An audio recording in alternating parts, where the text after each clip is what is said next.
एक हरे भरे वर्षावन के मध्य में जहां जीवंत पत्ते रहस्य फुसफुसाते हैं और जीवंत पत्ते रहस्य फुसफुसाते थे और हवा विदेशी फूलों की मीठी खुशबू से घनी थी, लिव दो साहसी विदेशी फूलों की लिव दो साहसी दोस्त, माया चमकती आंखों वाली एक जिज्ञासु लड़की और कैवी एक स्मार्ट लड़का है। चमचमाती आंखें और कैवी एक स्मार्ट लड़का है जो बूंदों के रूप में एक धुंधली सुबह की खोज के लिए एक अतृप्त प्यास रखता है। एक धुंधली सुबह की खोज, जब बारिश की बूंदें पन्ना के पत्तों को सुशोभित कर रही थी, माया और काबी एक जादुई यात्रा पर निकल पड़े और काबी एक द्वारा दिए गए मानचित्र से लैस होकर मंत्रमुग्ध वर्षावन के माध्यम से एक जादुई यात्रा पर निकल पड़े। जब वे अपने गांव में एक बूढ़े कहानीकार द्वारा दिए गए मानचित्र से लैस होकर वर्षावन में घूम रहे थे तो वर्षावन जीवंत हो उठा। घूमते हुए वर्षावन ध्वनियों की एक सिम्फनी के साथ जीवंत हो गए।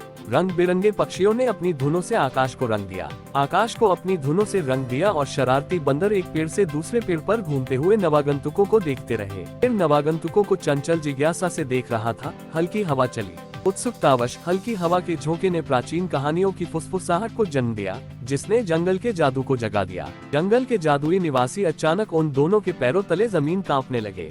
दोनों अपने पैरों के नीचे एक राजसी झरने पर ठोकर खा गए, जिसका गिरता पानी एक अलौकिक चमक से झिलमिला रहा था। पानी एक अलौकिक चमक से झिलमिलाता हुआ मंत्रमुग्ध होकर झरने के पास पहुंचा और उन्हें आश्चर्यचकित कर दिया कि एक बुद्धिमान कछुआ बाहर आया। उन्हें ये देखकर आश्चर्य हुआ कि एक बुद्धिमान कछुआ पानी से बाहर आया और कछुए के आशीर्वाद के साथ उनकी यात्रा के लिए मार्गदर्शन प्रदान किया। कछुए के आशीर्वाद के साथ माया और कैवी ने अपनी यात्रा जारी रखी और उन्हें चमकदार तितलियों का सामना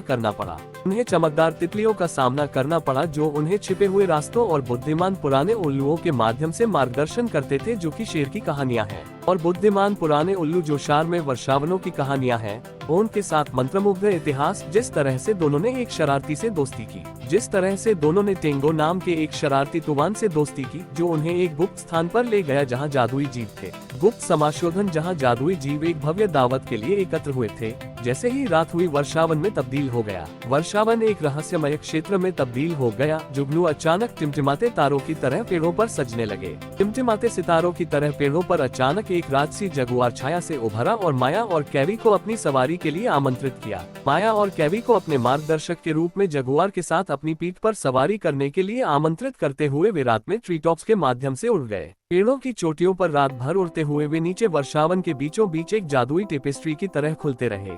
वर्षावन के बीचों बीच उन्हें प्राचीन वृक्ष आत्माओं द्वारा संरक्षित एक छिपा हुआ पोर्टल मिला। प्राचीन वृक्ष आत्माओं को जगाता है। माया और काऊ के दिलों की पवित्रता को पहचानने से उन्हें आगे बढ़ने की अनुमति मिली। हाथ्स ने उन्हें विदाई देते समय पोर्टल के माध्यम से अपने गांव वापस जाने की अनुमति दी। गांव जब वे मंत्रमुग्ध वर्षावन, माया और कैवी को अलविदा कह रहे थे तो वे अपने जादू को अपने साथ ले गए। वे अपनी यात्रा में जानवरों और एकता के जादुई प्राणियों से सीखे गए जादू को अपने साथ ले गए।